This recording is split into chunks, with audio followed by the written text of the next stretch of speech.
Səhər. Bəziləri üçün bir yorğunluğun, zəngin səslə əsəbləşməyin, yorğanı başına çəkməyin vaxtıdır. Amma digərləri üçünsə yeni bir həyatın başlanğıcıdır. Hər günün səhəri həyat kitabında yeni bir səhifədir. Napoleon Hill deyirdi: uğurlu insanlar günün ilk saatlarını necə keçirdiklərinə görə seçilirlər.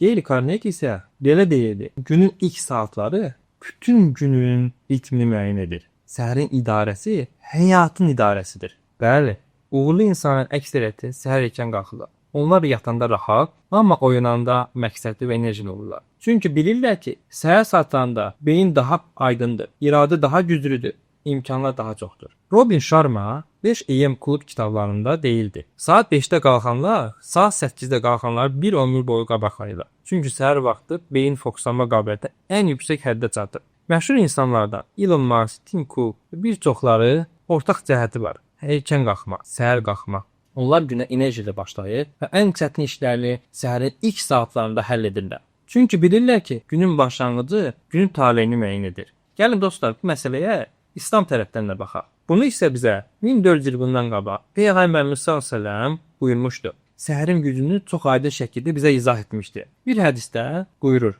ümmətimin səhərini ya Rəbbim bərəkətli et. Səhər vaxtı ruzinin bərəkəti nazil olan bir vaxtıdır. Səhər namazı və ondan sonraki vaxt həm ruhi, həm dünyəvi uğurun başlanğıcıdır.